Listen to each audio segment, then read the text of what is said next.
आप देख रहे हैं मोहब्बत का सफर भाग 3। चंद्रादित्य टॉवल से चेहरा पोंछते हुए बाहर चला आया। अपने चेहरे पर हाथ फेरते हुए वो जैसे ही आईने के सामने आया तो अपना चेहरा देख उसकी चीख निकल गई। गुस्से में गरजते हुए उसने जबड़े भींचकर कहा, तुम्हारी तो ये लड़की बैंड बजा के चली गई। सामने लगे आईने में चंद्रादित्य ने अपना चेहरा देखा जिसमें पूरा पाउडर लगा हुआ था। कुछ देर खुद को आईने में देखता रहा, फिर हंस पड़ा। हंसने से उसके गालों पर पड़ते डिंपल गहरा गए। मानवी कमरे में आते हुए, भाई माँ ने कहा है। मानवी ने जब चंद्रादित्य को ऐसे हंसते हुए देखा तो शॉक हो गई। उसने अपना फोन निकाला और चंद्रादित्य का वीडियो बनाकर दबे पांव वापस नीचे चली गई। चंद्रादित्य इन सब से बेखबर अलग ही दुनिया में गोते लगा रहा था।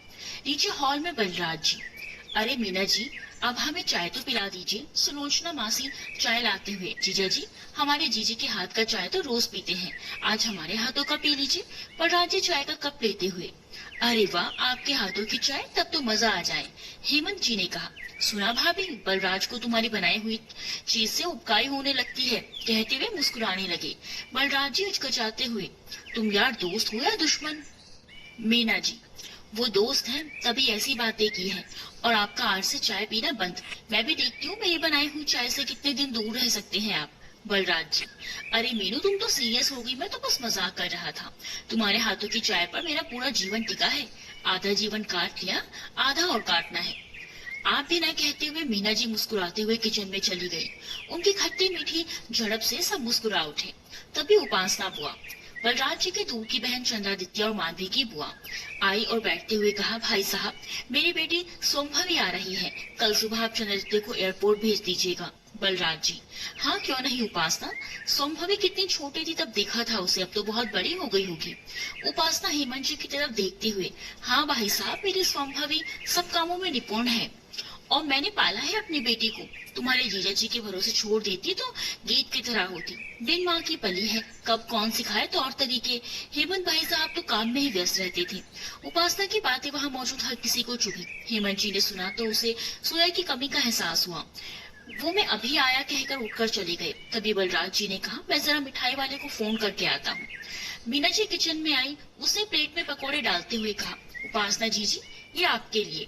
उपासना बुआ ने खाया तो आ मिर्ची पानी पानी दो कहने लगी। मीना जी, जीजी पकौड़े में मिर्ची कैसे हो सकती है, हमने तो मिर्ची डाली ही नहीं। सुलोचना रूखे स्वर में, जीजी वो क्या है ना, जिसकी जुबान जैसी रहती है स्वाद भी वैसे ही हो जाता है। क्यों उपासना जीजी। उपासना कुछ कह नहीं पाई, बस मुस्कुरा कर रह गई। चंद्रादित्य तैयार होकर कमरे से बाहर आया तो दूर खड़े हेमंत जी पर उसकी नजर पड़ी। फोन के पास जाकर खड़ा हो गया। चंद्रादित्य हेमंत जी के कंधे पर हाथ रखते हुए, अंकल आप ठीक है ना। हेमंत जी, चंद्रादित्य बेटा गीत को पालने में अपनी तरफ से कोई कमी तो नहीं की मैंने, लेकिन जोया रहती तो शायद उसे सब सिखा सकती जो एक माँ अपनी बेटी को सिखाती है। समाज के तौर तरीके, संस्कृति, परंपरा, रीति रिवाजों के नियम उसकी माँ की कमी में पूरी नहीं कर पाया। अंकल आप बड़े हैं, मुझसे ज्यादा लोगों की बातों को आप समझती हैं। मुझे नहीं मालूम आपके मन में ये ख्याल कैसे आया, लेकिन बस इतना कहना चाहूंगा कि आपकी परवरिश में कमी कोई नहीं है। पूरे संसार में माँ की जगह कोई नहीं ले सकता। आप में तो गीत को वो सब दिया है जो आपके बस में था। मुझे नहीं लगता कि गीत को भी आपकी परवरिश पर कोई सवाल है। हेमंत जी मुस्कुरा उठी। चंद्रादित्य, अंकल मुझे कुछ काम है, मैं चलता हूँ, कहते हुए वो नीचे चला गया। हेमंत जी चंद्रादित्य को जाता देखते रहे। उसने कितनी सरलता से अपनी बात को कह दिया था। वो अपने आप में बोले, बलराज तुम्हारे घर में एक अनमोल हीरा है जो मेरी बेटी के लिए एक सच्चा जीवन साथी बनेगा। चंद्रादित्य नीचे हॉल में आए तो उपासना और सुलोचना जी उसे देखकर मुंह दबाकर हंसने लगी। चंद्रादित्य ने उन्हें ऐसे हंसते हुए देखा तो अजीब लगा। चंद्रादित्य टेबल पर बैठते हुए, माँ कॉफी। मीना जी ने कॉफी टेबल पर रखी, फिर चंद्रादित्य की तरफ देखा और उसके सर पर हाथ रखते हुए मुस्कुराते हुए चली गई। चंद्रादित्य ने देखा घर में सब उसे देखकर ही हंस रहे हैं तो वो किचन में चला गया जहाँ मीना जी सब्जी काट रही थी। चंद्रादित्य, माँ कुछ हुआ है क्या। मीना जी तभी मुस्कुराहट से, नहीं तो तुझे ऐसा क्यों लग रहा है। माँ सच बताइए, आप लोग मुझे देखकर ही क्यों हंस रहे हैं, जबकि मेरे चेहरे पर कुछ लगा भी नहीं है। चंद्रादित्य ने मनोहार करते हुए कहा। मीना जी ने उसे देखा, फिर खुलकर हंस पड़ी। तभी मानवी आई और चंद्रादित्य को देखकर वापस जाने लगी। चंद्रादित्य, मनु रुक। मानवी अनजान बनते हुए, जी भाई कुछ काम है क्या। चंद्रादित्य, तू बताएगी या मैं पता लगाऊं। मानवी, भाई मुझे बाहर गीत बुला रही है, मैं आती हूँ कहते हुए चली गई। मीना जी बाहर जाते हुए बोली, मेरा बेटा बचपन में पाउडर लगाता था ये तो जानती हूँ, पर अब भी लगाता है, मुझे आज पता चला। चंद्रादित्य ने सुना तो उसे समझते देर ना लगी। मानवी गीत के साथ पकौड़े खाते हुए हंस रही थी कि चंद्रादित्य उसके पास आकर उसकी चोटी पकड़ते हुए, तूने सब किया था ना मोटी। मानवी, भाई भाई मैंने कुछ नहीं किया, अब कुछ नहीं जानती मैं, आप चोटी छोड़ो ना। चंद्रादित्य, पहले बता, नहीं तो तेरे ससुराल में फोन करके बता दूंगा कि बचपन में तू। गीत चंद्रादित्य के ये रूप देखकर हैरान थी। बताती हूँ, आप छोड़ो तो सही। कुछ देर पहले मानवी नीचे आकर सोफे पर खड़े होते हुए, सुनिए सुनिए, आप लोगों के लिए एक सनसनी खबर है जिसे देखकर आप लोगों की आंखें 2 इंच और बढ़ जाएंगी और मुंह से आवाज नहीं निकलेगी। यार उपासना बुआ, ऐसा क्या है मानवी बेटा। सुलोचना मासी, जवाई जी का फोन आया है क्या। मानवी शर्माते हुए, आप भी ना मासी। मीना जी, अरे बता तो सही, चुप रहकर मन में उत्सुकता क्यों बढ़ा रही है, आपको कुछ दिखाना है, जल्दी आइए। कहते हुए मानवी ने फोन में वीडियो प्ले किया। आप खुद देख लो, कहते हुए फोन पर चंद्रादित्य का वीडियो प्ले कर दिया, जिसे देखकर सब छाके मारकर हंस पड़े। मानवी भागते हुए नीचे आई तो गीत और चंद्रादित्य भी उसके पीछे आ गए। माँ से देखो ना भाई, मुझे कितना परेशान कर रहे हैं, कहते हुए मानवी ने मुंह सिकोड़ लिया। चंद्रादित्य ने मानवी की चोटी को पकड़ते हुए तिरछी मुस्कान से कहा, मासी आपने तो देखा था, बचपन में मनु चीटी सिंह जैसे दिखती थी। सब हंस पड़े। माँ देखो ना भाई क्या बोल रहे हैं, कहते हुए मानवी ने मुंह फुला लिया। मीना जी ने उसे दुलारते हुए चंद्रादित्य से कहा, आदि बेटा खबरदार जो तुम मेरी मनु को चीटी सिंह कहा तो इसके ससुराल जाने के बाद कह लेना। गीत की हंसी तो रुक ही नहीं रही थी, सब चुप हो गए, लेकिन गीत हंसती ही रही। चंद्रादित्य और बाकी सब उसे देखने लगे। आखिर में गीत हंसते हुए रो पड़ी। उसने अपने आंसू पोंछते हुए कहा, वो पहली बार खुलकर हंस रही थी तो आंखों से पानी निकल आया, मैं अभी आती हूँ, कहते हुए चली गई। मानवी, माँ गीत को क्या हुआ, वो ऐसे रोने क्यों लगी। मीना जी ऊपर की तरफ देखते हुए, बेटा बिन माँ की बच्ची जब भरा पूरा परिवार देखती है ना तो आंखों में आंसू भर आते हैं। परिवार के नाम पर सिर्फ पिता का साया ही तो मिला है मेरी बच्ची को, ऐसे में परिवार के बीच रहने लगेगी तो आंखों तो नम होंगी ही ना। कहते हुए वो किचन में चली गई। सबको दुख हुआ कि गीत ने अपनी जिंदगी इतने सालों से कैसे जी होगी। माँ के बिना सब कुछ अधूरा होता है, हम तो अपने परिवार से 2 पल की दूरी भी सहन नहीं कर सकते। चंद्रादित्य ने गीत के कमरे की तरफ देखा और घर के बाहर चला गया। शाम का समय, सब खाने के लिए बैठे थे। मेहमान अभी कम ही थे, जो आए थे उन्हें पहले से ही खाना खिला दिया गया था। चंद्रादित्य खाने के टेबल के पास आया तो देखा सब बैठे थे। वो आकर अपनी जगह पर बैठ गया। बलराज जी, अरे वाह मीना जी, आज क्या बना है खाने में जो उसकी खुशबू मेरे कमरे तक आ रही थी। उपासना, हाँ भाभी, आज क्या बनाई आपने। हेमंत जी, मैं बताता हूँ, आज फ्राइड राइस, पूरी आलू की कड़ी और मीठे में स्पेशल खीर। मीना जी ने हाँ में सर हिला दिया। मानवी, अंकल आपको कैसे पता, माँ तो किचन में अभी गई थी। आज का खाना तो गीत, मतलब आज हम सबको गीत के हाथों का खाना खाएंगे। चंद्रादित्य की नजरें किचन के दरवाजे पर टिकी थी। गीत आई और खाना टेबल पर रख दिया। गीत, माँ आप भी बैठिए, आज मैं खाना परोस दूंगी। मीना जी भी खाने के लिए बैठ गई। गीत ने सबको खाना परोस दिया। चंद्रादित्य खाना खाते हुए एकटक गीत को देखने लगा। गीत ने देखा तो असहज होने लगी। वो नजरें झुकाए खड़ी रही। सब खाने में थे तो तभी चंद्रादित्य ने कहा, माँ खीर। मीना जी, गीत बेटा आदि को खीर देना तो। गीत ने थोड़ा झिझकते हुए खीर की कटोरी चंद्रादित्य के पास रख दी और अपनी जगह में जाकर खड़ी हो गई। वो मुस्कुराया और फिर से कहा, माँ खीर। गीत ने बिना कुछ कहे उसे प्लेट में बची सारी खीर डाल दी। चंद्रादित्य की मुस्कान छोटी हो गई। मानवी, भाई आपको तो खीर ज्यादा ही पसंद नहीं थी ना। चंद्रादित्य, तू बनाती भी कम ही थी। सब आपस में बातें करने लगी तो बलराज जी ने गीत को अपने पास बुलाते हुए कहा, बेटा तुम्हारे हाथों में माँ काली के साथ अन्नपूर्ण देवी का भी निवास करती है, हमेशा खुश रहो। गीत मुस्कुरा उठी। मानवी, की सच में तुम्हारे हाथों में जादू है, एक बार खाने के बाद कभी उसकी खुशबू भी नहीं भूल पाएंगे, ऐसा खाना बनाती हो तुम। अरे आज तो भाई ने 4 कटोरी खीर खाई है। सब खाकर उठकर गए। बलराज जी और हेमंत जी टहलने निकल गए। मानवी को उसके होने वाले पति का फोन आया तो वो अपने कमरे में चली गई। उपासना और सुलोचना भी टहलने चली गई। मीना जी प्लेट उठाने को हुई तो गीत ने कहा, माँ आप जाइए, हम ये कर लेंगे। मीना जी, पर बेटा तुम खाना तो खाओ, ठंडा हो रहा है। ये सब मैं कर लूंगी, बैठो मैं परोसती हूँ। गीत, मैं खा लूंगी, आप जाइए, कहते हुए उसे भेज दिया। गीत ने चंद्रादित्य की प्लेट को छोड़कर बाकी की प्लेट उठाकर किचन में रख दिया। देखा चंद्रादित्य किचन में फ्रिज से कुछ निकाल रहा था। गीत बाहर चली गई। गीत अभी आई ही थी कि तभी किचन से बर्तन गिरने की आवाज आई। वो किचन में गई तो देखा जमीन में ग्लास गिरा हुआ था। उसे उठाकर गीत ने वापस सही से रखा और बाहर आ गई। अगले पल फिर उसके कानों में वही आवाज आई। वो किचन में गई तो नीचे जमीन पर फिर से ग्लास गिरा हुआ था। गीत ने उसे उठाकर रखा, फिर बाहर चली आई। गीत जैसे ही बैठने को हुई, एक बार फिर आवाज आई और वो गुस्से में अंदर किचन में गई। सामने देखा चंद्रादित्य प्लेटफॉर्म पे बैठा आइसक्रीम खा रहा था। गीत गुस्से में, आप क्यों बार बार ग्लास गिरा रहे हैं? चंद्रादित्य ने उसे ऊपर से नीचे तक देखा और बिना कुछ बोले आइसक्रीम खाने लगा। गीत ने उसे अजीब नजरों से देखते हुए पाया तो घूम कर जाने लगी। आगे दरवाजे से टकराने वाली थी कि चंद्रादित्य ने उसकी बाह पकड़कर अपनी तरफ खींच लिया। गीत चंद्रादित्य के सीने से जा लगी। चंद्रादित्य उसे खुद से दूर करते हुए, देखकर नहीं चल सकती, अब लग जाती तो? गीत उसे देखते हुए, आपकी गलती है, आप क्यों बार बार मुझे परेशान कर रहे हैं? ढंग से खाना खाने भी नहीं दे रहे। चंद्रादित्य ने सुना तो कहा, तुमसे बात करनी थी, सीधे शब्दों में भी तो कह सकते थे। चंद्रादित्य को कुछ कहते नहीं बना तो कहा, तुम जाओ, खाना ठंडा हो रहा है। कहते हुए किचन से बाहर चला गया। गीत, इसे क्या हो गया? चंद्रादित्य किचन से बाहर आया तो देखा उसकी छोटी प्लेट में ही गीत खाना खा रही थी। वो बिना कुछ बोले हल्के से मुस्कुराते हुए चला गया। गीत खाने के लिए बैठी तो देखा प्लेट में खीर थोड़ी सी कम थी। वो मुस्कुरा उठी और खाने लगी। एक ऐसा एहसास था दोनों के बीच जो एक दूसरे की ओर खींचे जा रहा थे, जिससे दोनों ही अनजान थे। गीत जब खाना खाकर ऊपर आई तो देखा चंद्रादित्य दरवाजे पर ही खड़ा था। वो जैसे ही जाने लगे तो चंद्रादित्य ने कहा, सुनो गीत रुक गई। चंद्रादित्य, तुम्हारे हाथों का खाना माँ के हाथों के जैसा है। पापा और मनु जो कहते हैं सच कहते हैं। गीत ने सुना तो मुस्कुरा उठी और हल्के से कहा, थैंक यू। चंद्रादित्य, कल से मुझे तुम्हारे हाथ का ही खाना खाना है, कहते हुए अंदर चला गया।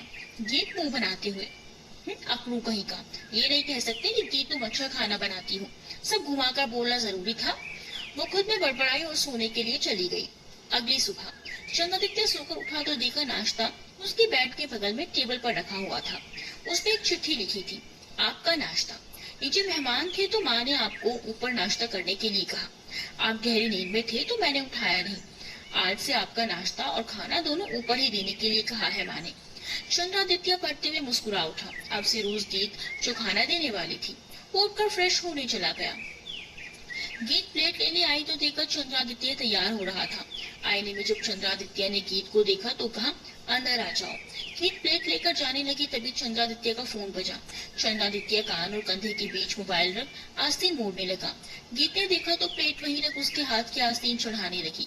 चंद्रादित्य बात करना भूला, पलक उसे देखने लगा। गीत के काले मध्यम आकार की आंखों में चंद्रादित्य खो सा गया। कितनी सरलता से वो हर काम कर लेती थी। कल उसके आंसू चंद्रादित्य के सीने में चिंगारी भड़का रही थी। उसकी तकलीफ वो अपने अंदर महसूस कर पा रहा था। गीत के बालों का एक लट जब उसके गालों पर आया तो चंद्रादित्य को उसका आना बहुत पसंद नहीं आया। उसने हाथ बढ़ाकर उसके कान के पीछे कर दिया। गीत ने पलके उठाकर उसकी तरफ देखा, फिर अपना काम करने लगी। गीत को उसके नजरों का आभास हुआ तो उसने एक नजर उसे देखा और अगले ही पल नजरें नीचे कर दूसरी बाजू का आस्तीन चढ़ाने लगी। चंद्रादित्य ने उसे देखते हुए पूछा, कल तुम्हें अपनी माँ की याद आ गई थी ना? गीत ने सुना तो उसकी तरफ देखने लगी। चंद्रादित्य, कल जब मनु माँ के करीब बैठी थी तो तुम्हें अपनी माँ की याद आ गई थी ना, इसलिए तुम्हारी आंखों में आंसू। गीत बिना कुछ बोले जाने लगी। वो चंद्रादित्य के सामने रोना नहीं चाहती थी। चंद्रादित्य, सुनो। गीत के कदम ठहर गए। चंद्रादित्य ने जब उसकी पनीली आंखें देखी तो सहज भाव से कहा, हर बच्चे को पालने के लिए माँ की जरूरत होती है, लेकिन तुम तो एक निडर शहजादी हो जिसे एक पिता ने पाला है। अपने पिता की परवरिश पर सवाल मत उठाना, ऐसे रोकर अपनी माँ को याद करके, बस मुस्कुराते हुए याद करना जैसे तुम्हारी माँ को भी खुशी हो। गीत ने सुना तो उसकी आंखें भर आई और वो रोने लगी। चंद्रादित्य ने झिझकते हुए उसे हल्के से गले लगा लिया और गीत उसकी शर्ट पकड़कर सुबकने लगी। चंद्रादित्य, रोना नहीं। गीत, माँ अगर होती तो मुझसे बहुत प्यार करती और पापा तो माँ से भी ज्यादा प्यार करते हैं। चंद्रादित्य गीत की भावना को भली भांति समझ रहा था। उसने अपनी बाजों में उसे समेट लिया। तभी किसी ने दरवाजे पर दस्तक दिया। गीत और चंद्रादित्य ने देखा दरवाजे की तरफ तो दोनों की आंखें बड़ी हो गई। सामने रानू खड़ी थी। चंद्रादित्य और गीत छुटके से अलग हो गए। गीत को यकीन नहीं हुआ कि रानू यहाँ उसके सामने खड़ी है। रानू अंदर आते हुए, तुम तो यहाँ रासलीला कर रही हो और मुझे वहाँ वनवास में रहने के लिए छोड़ आई थी। तेरे कृष्ण कन्हैया तो हॉट एंड सेक्सी है यार, लेकिन तू मुझे भूल गई कभी। गीत रानू का मुंह अपने हाथ से बंद करते हुए, चुप हो जा यार, कुछ भी बोलती है। फिर चंद्रादित्य से, आप तैयार हो जाइए, खाना मैं लाती हूँ। चंद्रादित्य, तुम बात करो, खाना मैं खा लूंगा। गीत, आपको नीचे जाना पड़ेगा, माँ ने कहा है आपको आपके रूम में ही खाना देने को। वैसे ये मेरी दोस्त रानू है, दिल्ली में मेरे साथ ही पढ़ाती है। रानू अपना आंख आगे बढ़ाते हुए, हेलो जीजू, मैं रेणुका उर्फ रानू। गीत ने सुना तो उसकी आंखें बड़ी हो गई। चंद्रादित्य तो बस देखता रह गया। चंद्रादित्य रानू से हाथ मिलाते हुए, डॉक्टर चंद्रादित्य सिंह, हमारे घर में आपका स्वागत है रेणुका जी। नीचे से किसी ने उसे आवाज दी तो वो नीचे चला गया। रानू अचंभे में खड़ी एकटक चंद्रादित्य को देखने लगी। गीत ने रानू से कहा, रानू। रानू फिर खींचते हुए रानू को अपने संग जबरदस्ती ले जाने लगी। नीचे जाते हुए चंद्रादित्य रानू की बात याद कर मुस्कुरा उठा। केत रानू को अपने कमरे में लेकर आई और बेड पर ढकेलते हुए कहा, टेम्पो, तू बदतमीज कैसे हो गई? फिर उसे पिलो से मारते हुए, क्या जरूरत थी उनके सामने अपनी सड़ी हुई शक्ल लेकर आने की? तू उनके सामने कैसे बातें कर रही थी? अब मैं उनके सामने कैसे जाऊंगी? क्या सोच रहे होंगे वो मेरे बारे में? रानू पिलो से वापस उसे मारते हुए, कमीनी, मैं यहाँ इतनी दूर तुमसे मिलने आई हूँ, न हाय न हेलो, बस लगी सुनाने। खाने को भी नहीं पूछा और मुझे कह रही हो कि उनके सामने क्यों गई? मुझ पर ही चढ़ी जा रही हो। केट बिस्तर में लेट गई, उसके बगल में रानू भी लेट गई। केट छत को देखते हुए, तू यहाँ आई कैसे? रानू, अंकल को फोन किया था, एयरपोर्ट पर अंकल ही लेने ही तो आए थे। सोचा तुम्हें सरप्राइज दे देंगे, लेकिन यहाँ तो तूने ही सरप्राइज दे दिया यार। वैसे लड़का है बड़ा स्मार्ट और हैंडसम। चंद्रादित्य नीचे आया तो बलराज जी, आदि बेटा कहीं जा रहे हो? चंद्रादित्य, एयरपोर्ट। बलराज जी, हाँ जाओ, आते समय तिवारी जी की यहाँ से केसर जलेबी लेते आना, वो गीत बेटा को पसंद है। चंद्रादित्य, जी पापा कहते हुए बाहर निकल गया। बलराज जी, आराम से जाना, जी कहते हुए चंद्रादित्य आगे बढ़ा, फिर रुकते हुए, पापा। बलराज जी, हाँ। चंद्रादित्य, आपकी कार ले जाओ। और ये भी कोई पूछने वाली बात है, चाबी वहाँ टेबल पर रखी है, ले जाओ। चंद्रादित्य चाबी उठाकर बाहर चला गया। बनारस एयरपोर्ट। एक लड़की जिसने ब्लैक शॉर्ट स्कर्ट के साथ हाई नेक टॉप और ऊपर कोट डाला हुआ था, वो एयरपोर्ट से बाहर आई और चंद्रादित्य को देख मुस्कुराते हुए उसके पास आई। तो चंद्रादित्य ने उसे देख नजरें फेर ली। तभी वो लड़की चंद्रादित्य के सामने आकर रुकी और मुस्कुराते हुए बोली, आदि। चंद्रादित्य ने कुछ नहीं कहा और उसका सामान गाड़ी में रखकर ड्राइविंग सीट में आकर बैठ गया। लड़की पैर पटकते हुए कार में आगे आकर बैठ गई। चंद्रादित्य ने गाड़ी घर की ओर बढ़ा दी। लड़की, तुमने मुझे पहचाना नहीं क्या यार? मैं। चंद्रादित्य अब भी चुप ही था। हेलो, मैं इतनी देर से कुछ बोल रही हूँ, तुम सुन रहे हो कि नहीं?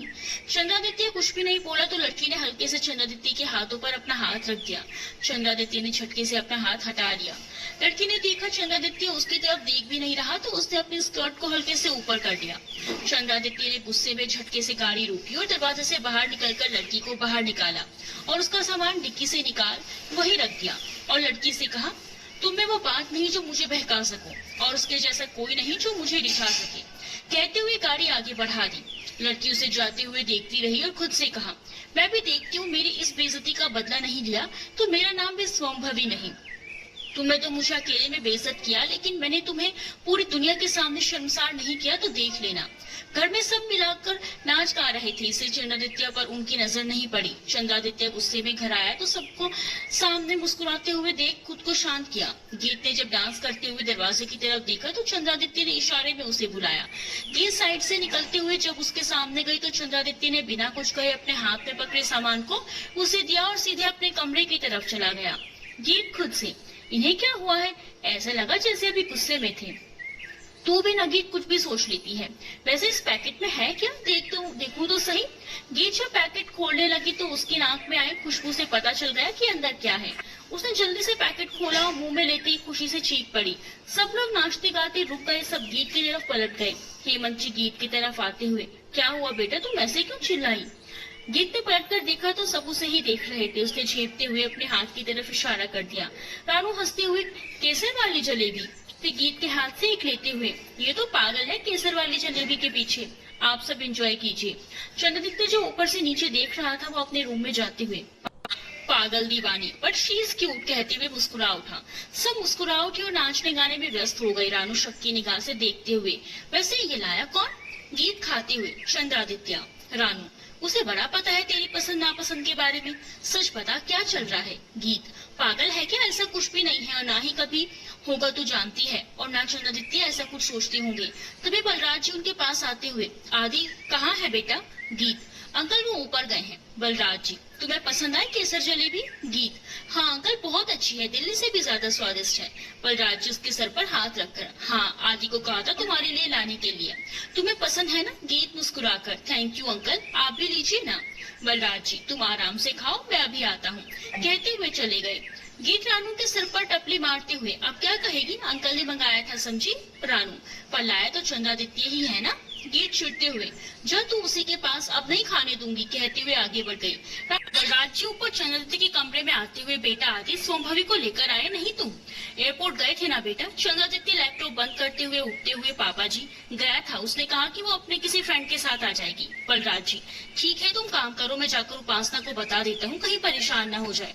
चंद्रादित्य, जी पापा। बलराज जी नीचे चले गए तो चंद्रादित्य अपनी कुर्सी पर बैठते हुए काम करने लगा। दोपहर का समय, सब खाना खाकर आराम कर रहे थे। गीत और रानू मीना जी के साथ बातें करते हुए हंसे जा रही थी, जिसकी गूंज पूरे घर में गूंज रही थी। तभी दरवाजे की बैल बजी। गीत, मैं देखती हूँ, कहते हुए दरवाजा खोलने चली गई।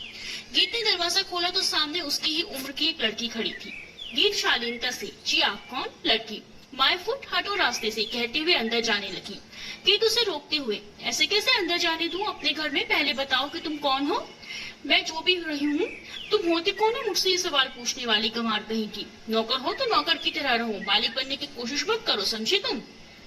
लड़की ने गुस्से से घूरते हुए कहा। गीत ने उसी लहजे में जवाब दिया, शहर से आई हुई चुपकली की शहजादी, अपनी जुबान को लगाम दो, अगर मैं लगाम लगाने पर आई ना तो मुंह से बोल नहीं फूटेंगे। यू ब्लडी, तुम्हारी हिम्मत कैसे है मुझसे ऐसे बात करने की? लड़की ने उसे उंगली दिखाते हुए कहा।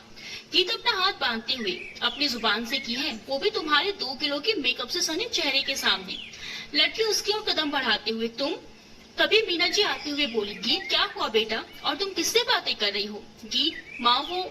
मीना जी ने जब सोमभवी को वहां देखा तो कहा, सोमभवी बेटा तुम कब आई, अंदर आओ, तुम तो अपने किसी दोस्त के साथ आने वाली थी। सोमभवी जबरदस्ती मुस्कुराते हुए, हाँ आंटी, वो मेरी दोस्त बहुत जिद कर रही थी ना, तो उसी के साथ गई थी। मीना जी बाहर, क्यों हो, अंदर आओ बेटा। गीत, सोमभवी गीत को घूरते हुए अंदर चली गई। गीत आकर रानू के बगल में बैठ गई, रानू से देखते हुए, ये लाल परी कौन है यार? मुझे क्या पता। रानू, तो किसे पता होगा, दरवाजा तो तूने ही खोला था ना। तेरी शक्ल देखकर और उसकी शक्ल देखकर तो यही लगता है कि आग में घी डल गई या घी में आग। गीत खींचते हुए, अरे सच में नहीं पता, एक नंबर की चिड़चिड़ी है ये चुड़ैल, तुझसे तो कम ही होगी। रानू बड़बड़ाई तो गीत उसे घूरने लगी। मीना जी, आने में कोई तकलीफ तो नहीं हुई बेटा? सोमभवी, जी नहीं आंटी।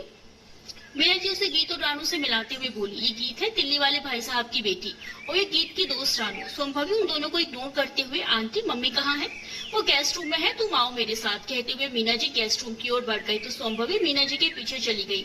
जाते हुए वो पलटकर गीत को घूमने लगी तो रानू ने बदले में जीभ निकाल दी। गीत, रानू क्या करती है तुम? रानू, क्या किया मैंने? उसने कुछ लुक दिया तो मैंने बदले में जीभ निकाल दिया, तो हो गया ना विलोरित।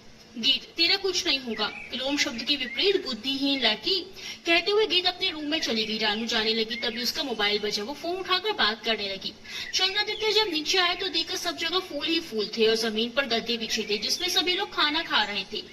सिर्फ एक जगह को छोड़कर, गीत और सोमभवी की बीच वाली जगह खाली थी, बाकी सभी जगह लोग बैठे हुए थे। चंद्रादित्य उनके बीच में जाकर बैठ गया, तभी सोमभवी ने उसके घुटने पर अपना घुटना रख दिया। चंद्रादित्य हल्के से पीछे हट गया। मौके का फायदा उठाते हुए सोमभवी ने फिर से वही किया तो चंद्रादित्य ने गुस्से में मुट्ठी भींच ली। कैसे इस बुद्धिमान लड़की को समझाए? चंद्रादित्य ने चारों तरफ नजरें घुमाते हुए देखा, सब खाने में व्यस्त थे। गीत पर उसकी नजर गई तो गुस्से और चिढ़ के भाव ले चंद्रादित्य और सोमभवी को ही देख रही थी। चंद्रादित्य के चेहरे पर तिरछी मुस्कुराहट उभर आई। उसने सोमभवी के हाथ पर अपना हाथ रखते हुए कहा, सोमभवी तुम ठीक से बैठो ना। सोमभवी ने सुना तो उसकी खुशी का ठिकाना नहीं रहा।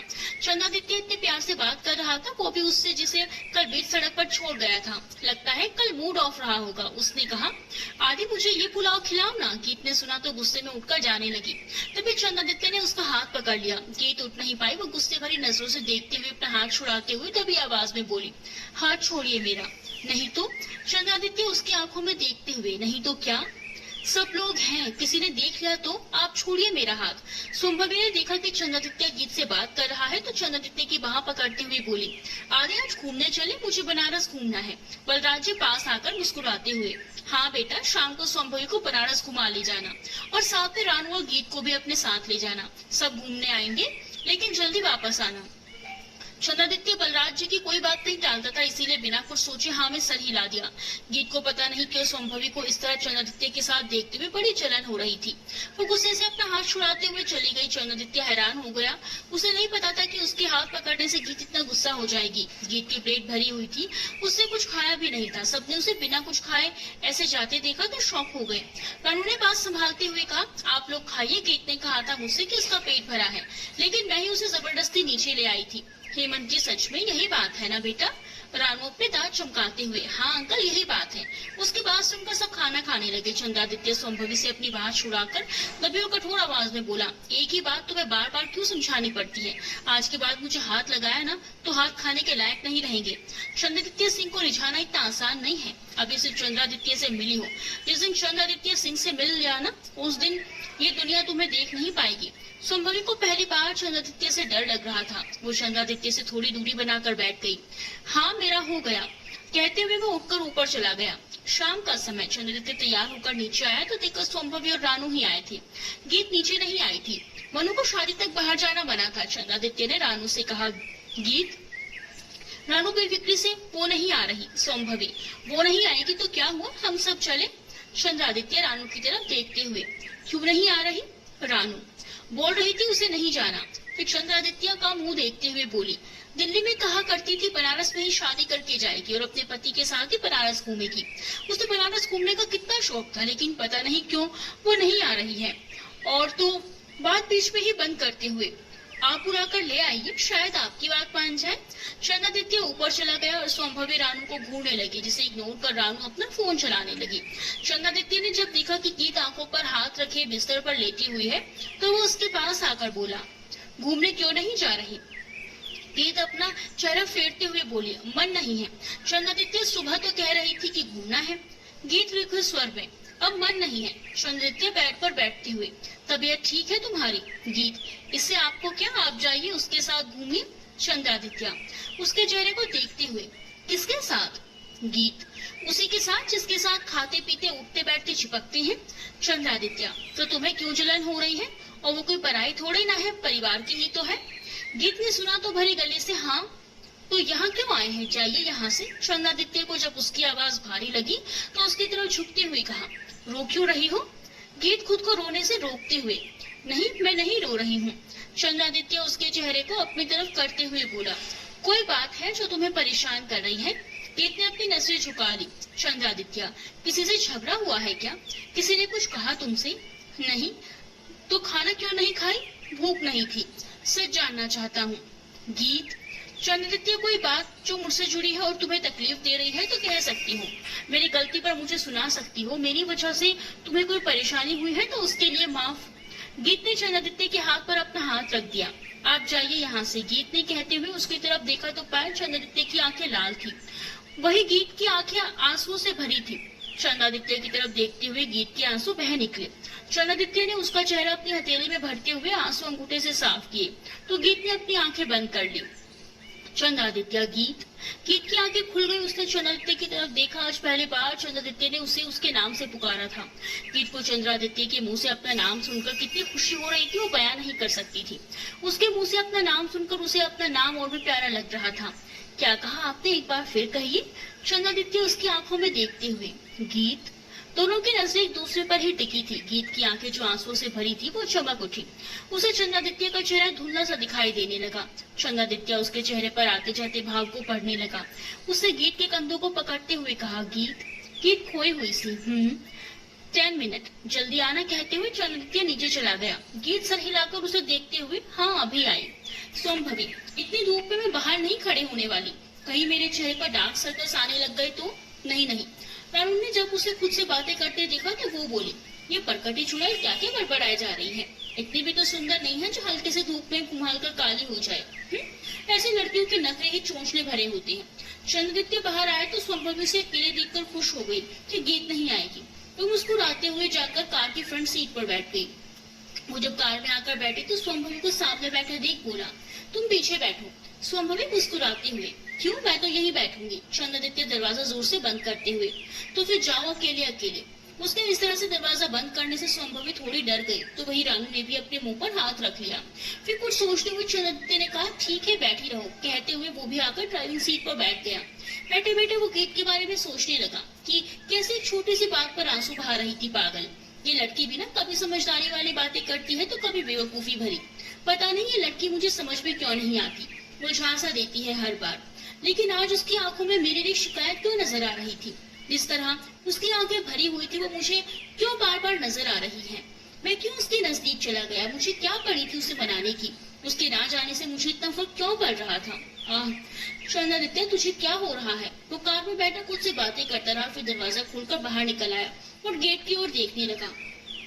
रानू ने मेन गेट की तरफ देखा तो मुस्कुरा उठी और पिछली सीट पर जा बैठी। गेट के पास गीत खड़ी थी, व्हाइट कलर की साड़ी पहने जिसमें ऑरेंज और येलो कलर का कॉम्बिनेशन था। नेट की फुल स्लीव्स ब्लाउज और कानों में लटकते झुमके उसकी खूबसूरती में चार चांद लगा रहे थे। चंद्रादित्य ने उसे बाहर बने गलियारे पर एक हाथ गर्दन के पीछे और दूसरा गलियारे में बने पौधों की बाउंड्री वॉल पर हाथ रखकर खड़े देखा तो उसका गला चौक हो गया। गीत की पतली कमर साफ तौर पर उसे दिखाई दे रही थी और वो आंखें बंद किए होंठों पर मधुर मुस्कान लिए खड़ी थी। उसने अपनी आंखें खोली तो सामने चंद्रादित्य को देखने लगी। एक पल को दोनों की नजरें टकराई तो गीत ने अपनी नजरें झुका ली और बिना चंद्रादित्य की ओर ध्यान दिए रानू के बगल में आकर बैठ गई। बड़ी देर कर दी तूने, रानू ने कहा तो गीत मुस्कुरा दी। रानू भी उसका चेहरा देखकर उसे छेड़ने लगी। संभवी ने जब उसे देखा तो ये गंवार लड़की कहते हुए मुंह सिकोड़ दिया। चंद्रादित्य बाहर खड़ा अपने बालों पर हाथ फिराने लगा। ये क्या हो रहा है चंद्रादित्य सिंह? कहीं तुम नहीं नहीं ऐसा कुछ नहीं है। उसने आकर ड्राइविंग सीट संभाल ली और गाड़ी आगे बढ़ा दी। रास्ते में मिरर को ठीक करते हुए चंद्रादित्य ने पीछे देखा तो गीत खिड़की पर चेहरा टिकाए बाहर आते जाते गाड़ियों को देख रही थी। उसके बाल हवा की वजह से बार बार चेहरे पर आ रहे थे। वो उसे एक हाथ से पीछे करती लेकिन अगले ही पल फिर से वापस आ जाती। चंद्रादित्य मुस्कुराते हुए ड्राइविंग करने लगा। थोड़ी देर बाद चंद्रादित्य ने गंगा घाट से पहले ही थोड़ी दूरी पर गाड़ी रोक दी और उन तीनों से बोला, आगे गाड़ी नहीं जाएगी, यहाँ से हमें पैदल ही जाना पड़ेगा। चारों गाड़ी से पैदल उतरकर चलने लगे बनारस की छोटी छोटी गलियों में, लेकिन उतनी ही भीड़ भरी। चंद्रादित्य आगे और तीनों लड़कियां उसके पीछे थी। थोड़ी दूर आने पर संभवी बोली, अब मुझसे चला नहीं जा रहा है, मैं आगे नहीं जा पाऊंगी। रानू उसे देखते हुए, हाँ चल भी कैसे सकती हो, तुमने इतनी ऊंचे हील्स जो पहने हैं। संभवी उसे घूरते हुए, मेरी मर्जी में कुछ भी पहनूं, तुम होती कौन हो मुझे बोलने वाली? रानू कुछ कहना चाहती थी। गीत ने कहा, कोई बात नहीं, तुम दोनों लड़ाई मत करो। चंद्रादित्य उनके पास आकर, एनी प्रॉब्लम? संभवी उठते हुए, नो चंद्रादित्य। रानू, पर तुम्हें तो अभी कह रही थी कि आगे नहीं चल पाओगी और अब? संभवी, वो मुझे पहले लग रहा था चल नहीं पाऊंगी, लेकिन अब चल लूंगी। चलो चंद्रादित्य कहते हुए आगे बढ़ गई। रानू और गीत ने एक दूसरे को देखा तो चंद्रादित्य चलो कहते हुए आगे बढ़ गया। चारों गंगा घाट में पहुंचे जिसे देखते ही उनके चेहरे पर सुकून की लकीरें उभर आई। भोलेनाथ के दर्शन करने के बाद चारों घाट के पास आ गए। चंद्रादित्य एक नाव वाले से बात करके उन तीनों के पास आया। चंद्रादित्य, आइए आप लोग कहते हुए नाव में जाकर खड़ा हो गया। गीत ने जब सामने गहरे पानी और नाव को देखा तो अपनी जगह पर ही खड़ी रही। चंद्रादित्य ने पहले रानू को आराम से नाव में चढ़ाया और उसके बाद संभवी को। जब उसकी नजर गीत पर पड़ी तो उसने अपना हाथ आगे बढ़ा दिया। गीत ने नाव में सर हिला दिया। रानू और संभवी नाव में बैठी तो खुशी से चिल्लाने लगी। जब चंद्रादित्य ने उन दोनों को देखा तो दोनों एक दूसरे का मुंह देखने लगी, फिर हंस पड़ी। चंद्रादित्य गीत से, आइए, मुझे नहीं जाना, आप जाइए। रानू, कह क्यों नहीं देती, तुझे डर लगता है?